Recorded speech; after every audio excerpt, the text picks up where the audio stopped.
Hola, mi nombre es William Jiménez. El día de hoy les voy a hablar sobre regresión lineal eh, simple y múltiple. Les voy a continuar con el tema del que hemos estado charlando y quiero hacer un par de aclaraciones cortas sobre reporte e introducción a la regresión lineal múltiple. Entonces son las cosas que vamos a ver el día de hoy. Un par de ejemplos de reporte, introducción a la regresión lineal múltiple e introducción al reporte. No, unas diferencias pequeñas.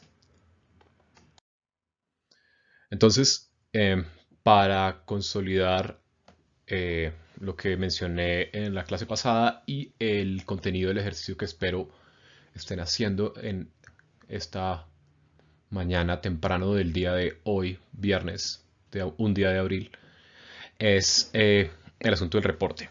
Entonces hay un montón de números que están aquí en esta tabla de abajo que está en mi presentación anterior. Y lo importante es que esto tiene dos partes, quiero reiterar eso. Parte 1, R cuadrado y significancia del modelo, también llamado ajuste del modelo, también llamado coeficiente de determinación. Parte 2 es los coeficientes del modelo, que voy a llamarlo ajuste de los coeficientes, donde tenemos B y beta. Un saludo especial para Juliana Cantor y Sofía Mosquera, que fueron las únicas personas que notaron que hay dos valores para los coeficientes. Quiero hacer énfasis en eso en este momento. Ansiedad, el ejemplo que ya vimos. Sabemos que por cada punto de incremento de ansiedad, el puntaje esperado en el examen decrece en 0.66, que está aquí con su intervalo de confianza. Pero por aquí a la derecha tenemos una cosa llamada el estimado estandarizado, que creo que nadie notó esto, a excepción de Sofía y Juliana. Es exactamente el mismo valor que el del R, que está aquí, 0.44, y tiene un intervalo de confianza distinto, obvio. Porque hay dos, se preguntarán. Espero que se estén preguntando. Uno está expresado en unidades de medida originales, que es el estimado no estandarizado. Y yo puedo interpretar directamente, donde digo que por cada incremento de un punto en ansiedad, medido como está medido, el puntaje en el examen decrece 0.66, medido como está medido. Mientras que este está expresado en desviaciones estándar. Si recuerdan, hace ya muchas semanas hablamos de puntaje Z y cómo cuando queremos estandarizar una variable lo que hacemos es transformarla en función de sus desviaciones estándar. Entonces yo reexpreso cualquier variable en términos de desviaciones estándar. ¿Y qué me está diciendo esto? Que por cada unidad de cambio en ansiedad estoy examinando el cambio asociado en casi media desviación estándar en la variable dependiente, en este caso el puntaje del examen. Entonces, esto es clave sobre todo para el tema que vamos a ver a continuación, que es regresión lineal múltiple, pero solamente quería señalar esto. Entonces, la segunda parte, que es los coeficientes del modelo, me presenta los coeficientes de dos formas, estandarizado y no estandarizado. Estandarizado es beta, lo ven aquí, una B chistosa, una de la letra griega. Esa es la convención, ese es el estandarizado, y B solito es el no estandarizado. Entonces, estandarizado expresado en desviaciones estándar, no estandarizado expresado en unidades de medida original. Entonces, el reporte siempre va a tener estas dos cosas. Uno, que corresponde a este 1, 2, que corresponde a esta 2. Tiene alusiones a cada parte. Entonces, yo siempre digo, el modelo, el modelo se ajusta de XY forma, explica tanta varianza. 2, los coeficientes muestran esto, la pendiente asociada, el cambio asociado de ansiedad con respecto al examen es este, y es significativo o no, que es lo que tengo aquí de la T y la probabilidad asociada. Entonces, eso es lo que siempre vamos a encontrar en el reporte. Veamos un ejemplo muy sencillo, un par de ejemplos muy sencillos de cómo pasa esto en la regresión lineal simple. Entonces hay dos casos aquí. El primero dice: el apoyo social predice de forma significativa las puntuaciones de depresión. Entonces, primera cosa que van a ver es esta B. Entonces, dado que es una B normalita, entonces voy a asumir que es un puntaje no estandarizado. Entonces es negativo, y en este reporte encuentro la T con los grados de libertad y su probabilidad. El apoyo social también explica una parte importante de la varianza de las puntuaciones de depresión. R cuadrado con su F. Entonces, ligándolo con lo que acabo de presentar antes, esta es la parte 1. Perdón, descubrí esta herramienta y quería usarla, pero es horrible, lo siento. Y esta es la parte 2. Esta es la parte 1 en términos del output, porque me está hablando del ajuste del modelo. Y esta es la parte 2 en términos del output, porque me está mostrando el ajuste de los coeficientes. Entonces, si se fijan, lo importante es el párrafo, qué es lo que me está diciendo. El orden no tiene que ser exactamente el del output. Veamos el segundo ejemplo. Una regresión lineal se utilizó para probar la hipótesis de que el tiempo en minutos predice la tasa de retención y recuerdo. El modelo general fue significativo con un R cuadrado de tanto. Y tengo las mismas cosas. Entonces ya se dieron cuenta, esta sería la parte 1 del output. A medida que el tiempo aumentó, el número de palabras recobradas también. Entonces, perdón, no sé cómo quitar. Ahora me doy cuenta que mi cabeza interfiere con la lectura de esto. Pero lo que dice aquí es el valor del beta.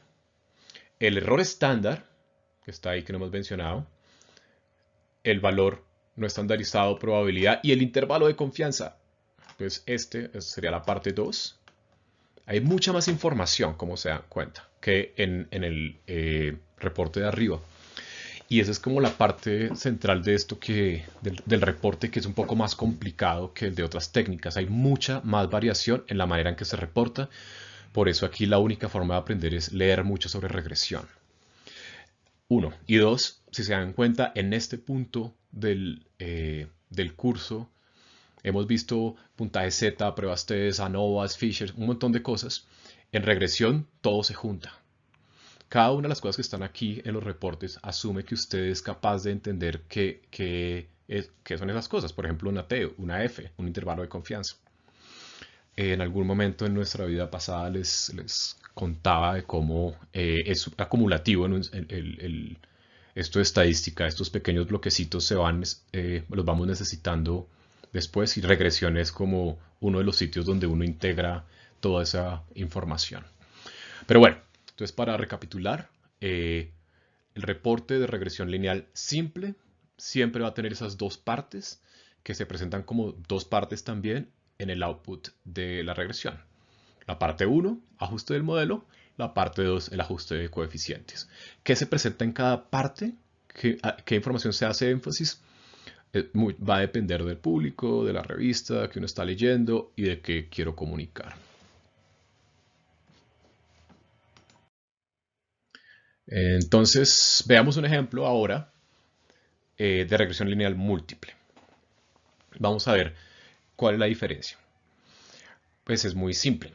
Es exactamente lo mismo, pero con más predictores.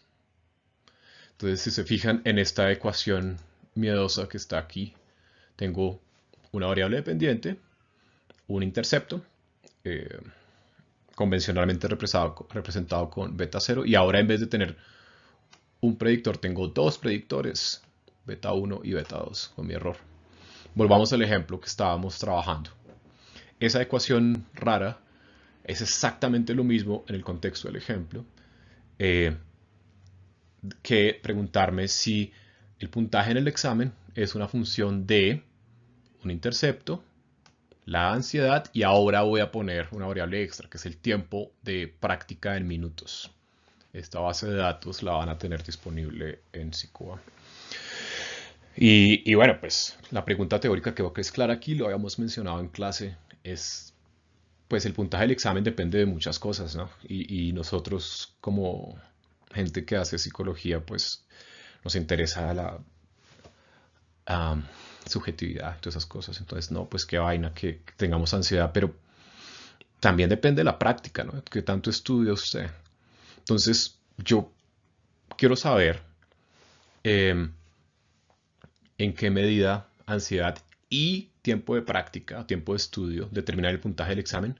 Y más importante aún, ¿cuál de esas dos cosas es un mejor predictor del desempeño en el examen en el contexto de la regresión lineal simple? Entonces piénselo ustedes un segundo. Si usted va a tomar un examen y es una persona que es un poco ansiosa, pero también estudia mucho, o es una persona que es muy ansiosa, entonces estudia mucho, ¿qué es más importante, la ansiedad o qué tanto estudió? Y vamos a ver los resultados en la siguiente diapositiva. Entonces, ¿qué tenemos aquí? Es exactamente lo mismo que hicimos antes, con una gran diferencia, y es que en esta cajita, en esta tabla de los coeficientes del modelo, tengo una fila extra que corresponde a la práctica en minutos, medida en minutos. Y en consecuencia, pues tengo información acerca de su valor no estandarizado y su valor estandarizado. Puedo ver rápidamente que ambos predictores son estadísticamente significativos y que hacen parte de un modelo eh, que explica un montón más de varianza que antes de forma significativa. Entonces, vamos a volver sobre esto. Solamente quiero detenerme en una pregunta aquí. Y es, piensen por un segundo, hagan pausa a este video después de esta pregunta para simular una interacción real de angustia entre una pregunta. Es, ¿cuál es el mejor predictor del puntaje en el examen? ¿La ansiedad o la práctica, el número de minutos que usted estudia? Piénselo un segundo. Entonces, para ayudar a responder esa pregunta, primero interpretemos los estimados en bruto, los estimados no estandarizados. Este es muy similar, el de ansiedad. Entonces me dice que por cada unidad de ansiedad reportada adicional, la persona que reporta la persona esperaría observar un descenso en 0.5 en el puntaje en el examen. Mientras que en práctica tenemos una asociación positiva. Por cada minuto extra de práctica, yo espero que la persona incremente su puntaje en el examen aproximadamente 1.1. O para ser más precisos, entre 0.7 puntos y 1.4 puntos en la población. ¿Eso me dice cuál es más importante? No, todavía no. Tal vez algunos de ustedes miraron estas T's y dijeron, no, pero una es negativa y otra positiva, ¿cómo puedo saber? Son igualmente significativas. Si pensaron eso, buen intento, pero es equivocado. El número que yo quiero mirar para saber cuál es el predictor más importante es este del intervalo estimado estandarizado, el coeficiente estandarizado. ¿Por qué? Precisamente porque está estandarizado. La ansiedad está medida de 1 a 100, mientras que minutos está medido de 1 a infinito en minutos. No son comparables. La estandarización me permite compararlos. Y lo que vemos aquí es, vamos a ignorar el signo en este momento, siempre vamos a ver el valor absoluto, es que la variable ansiedad está asociada con un cambio de 0.33 desviaciones estándar en la dependiente, mientras que la variable práctica está asociado con casi media desviación estándar en la variable dependiente, en el puntaje del examen. Entonces, la variable que es mejor, que explica mejor la relación que hay, que explica mejor la variación, perdón, en el puntaje del examen es esta. Es más importante estudiar el número de minutos que usted estudia que la ansiedad que puede experimentar. Pero igual ambas son importantes porque en conjunto están explicando un montón de varianza extra que no teníamos antes. Entonces, esto es el elemento sobre el que quería centrarme en esta introducción a la regresión lineal múltiple, y es que cuando tengo más de un predictor, yo casi siempre quiero comparar su importancia relativa, y esto solamente lo puedo hacer comparando la magnitud de los estimados estandarizados, de los coeficientes estandarizados. ¿Cómo se reporta? Es un poquito distinto. La diferencia es que para la regresión lineal múltiple vamos a tener tablas por todos lados. Entonces, voy a darles un template para hacer esta tabla. Lo vamos a hacer la otra semana. Pero quiero señalar los elementos que están aquí. Aquí hay dos regresiones distintas. Por el momento no nos interesa de qué se trata este asunto. Pero hay dos regresiones. Una para acá es esposas y otra para esposos. Quedémonos en el de esposas. En las filas aquí vemos las variables independientes. Estas son dimensiones de personalidad del Big Five. Y aquí la tabla tiene el B, coeficiente no estandarizado, y el beta. Y estas personas decidieron no incluir el intervalo de confianza del B, sino su error estándar, que igual el error estándar me permite incluir el intervalo de confianza. Todo esto que está aquí corresponde a esa parte 2 que yo mencionaba allá arriba. Me encanta usar esta herramienta. Y aquí abajo tenemos el R cuadrado y el F. Y tenemos que explicar el 15% de la varianza de mi variable dependiente y es un modelo significativo. Esta parte de aquí, ya saben qué voy a hacer, voy a escribir un 1. Es la parte 1 que mencionaba allá arriba. Y aquí pues esta nota al pie de página me dice cuáles son significativos y a qué nivel. Entonces es exactamente la misma información. La diferencia clave es que vamos a hacer más uso de tablas y referencia a esas tablas. Y su formato es APA, etcétera, etcétera. Eso lo veremos la próxima clase. Eso es todo por el día de hoy. Ojalá alcancen a ver este video antes de en pánico terminar el taller que está asignado para el día de hoy. Gracias.